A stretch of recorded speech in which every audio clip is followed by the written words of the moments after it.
Please आज एक promise करो कि टेंशन कोई भी हो, सोल्यूशन है। कहीं ना कहीं उसका सोल्यूशन है। और वो सोल्यूशन आत्महत्या बिल्कुल नहीं है, कभी नहीं है, किसी हालत में नहीं है।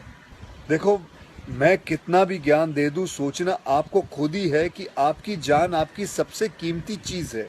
चाहे कोई भी बड़े से बड़ा स्ट्रेस हो लाइफ में, एक बार इमेजिन करो अपने माँ बाप की हालत अगर उन्हें पता चले कि तुमने अपनी जान ले ली है, खुदकुशी कर ली है। शायद आप सोच भी नहीं सकते कि उनको कैसा फील होता होगा। एकदम डायरेक्ट बोलूं, दिल से बोलूं, मेरा पहला नेशनल अवार्ड जो मुझे आज हमारे आदरणीय राष्ट्रपति जी के हाथों से मिलेगा, मैं बता नहीं सकता कि कितनी खुशी हो रही है। आपको पता है, जिस दिन इस नेशनल अवार्ड की अनाउंसमेंट हुई थी ना, उस दिन मैं अपनी माँ से बात करते हुए अपने बचपन का एक दिन याद कर रहा था, जिस दिन एग्जाम का रिजल्ट आया था और मेरे मार्क्स बिल्कुल अच्छे नहीं थे। आप लोगों से झूठ नहीं कहूंगा, मैं उस कक्षा में फेल हो गया था। रिपोर्ट कार्ड लाते हुए मैं ये सोच रहा था कि आज घर में बड़ी कुटाई होने वाली है यार। उस दिन मेरे पिताजी ने मुझे सामने बिठाया और बड़ी शांति से कहा, देखो बेटा, तुम करना क्या चाहते हो, ये बताओ मुझे, बताओ करना क्या चाहते हो। मैंने कहा, पापा, मैं स्पोर्ट्स में मन लगता है मेरा, मैं खेल कूद करना चाहता हूँ, खिलाड़ी बनना चाहता हूँ। उन्होंने कहा, ठीक है, फिर उसमें ध्यान दो, हम सपोर्ट करेंगे, साथ में थोड़ी पढ़ाई भी करो। आप विश्वास नहीं करोगे, खेलते खेलते मैं मार्शल आर्ट करने लग गया, मैं मॉडलिंग में आ गया, एक्टिंग शुरू कर दी। उन्होंने हर चीज़ में मुझे सपोर्ट किया। अगर उस दिन मेरे पेरेंट्स ने ये ना समझाया होता कि मेरी स्ट्रेंथ किस चीज़ में है, तो आज मैं सोच भी नहीं सकता कि ये नेशनल अवार्ड कभी मेरे हाथ पे होता। ये अपने लाइफ की कहानी मैं आपको एक वजह से सुना रहा हूँ। कुछ दिन पहले अखबार में मैंने पढ़ा था कि एक आईआईटी के स्टूडेंट्स ने फांसी लगा के आत्महत्या कर ली। स्ट्रेस में था पढ़ाई के लिए। उससे कुछ दिन पहले मुंबई में एक मैनेजमेंट स्टूडेंट ने एक 5 स्टार होटल के रूम से छलांग लगाकर अपनी जान दे दी। एग्जाम में फेल हो गया था। मैं कहीं ये भी पढ़ रहा था कि करीब 8 लाख लोग हर साल वर्ल्ड में अपनी जान खुद ले लेते हैं और उसमें तकरीबन 1.5 लाख लोग सिर्फ हिंदुस्तान से होते हैं। और यंग लोगों में आत्महत्या के सबसे बड़े कारण जो होती है वो होती है पढ़ाई या फिर रिलेशनशिप का स्ट्रेस। क्यों? तुम्हारी जान एक एग्जाम के मार्कशीट से सस्ती हो गई है? नहीं। ऐसा क्या पढ़ाई कर रहे हो? इससे तो देश के लिए सरहद पे जाके जान लगा दो दांव पे।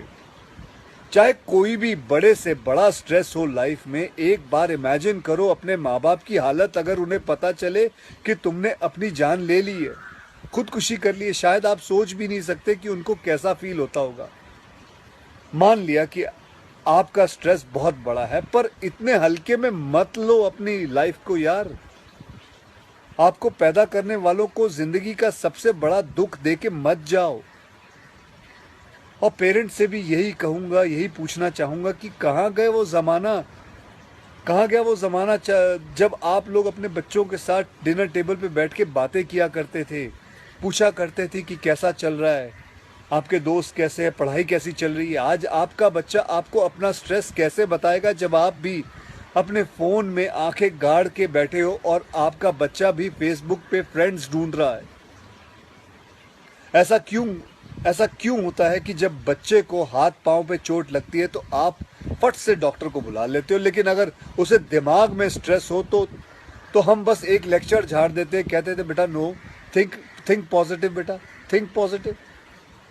मेंटल हेल्थ के लिए भी डॉक्टर या काउंसलर से हेल्प लेना उतना ही ज़रूरी है जितना और किसी तकलीफ के लिए। इसमें कोई शर्म की बात नहीं है।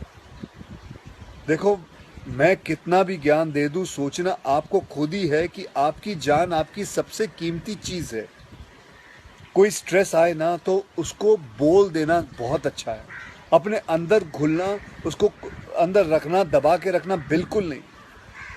किसी दोस्त को बोल दो या अपने माँ बाप से शेयर करो। मेरे एक फ्रेंड ने उस दिन व्हाट्सएप पे एक बहुत काम की बात फॉरवर्ड की थी। एक हॉस्पिटल की ओपन हार्ट सर्जरी यूनिट के बाहर एक शेर लिखा हुआ था, मैं आपसे शेयर करना चाहता हूँ।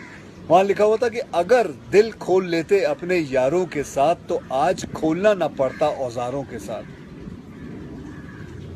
भैया मुझे एक प्रॉमिस करो कि आज प्लीज़ आज एक प्रॉमिस करो कि टेंशन कोई भी हो सल्यूशन है, कहीं ना कहीं उसका सल्यूशन है और वो सल्यूशन आत्महत्या बिल्कुल नहीं है, कभी नहीं है, किसी हालत में नहीं है। अपना ध्यान रखो। मिलते हैं।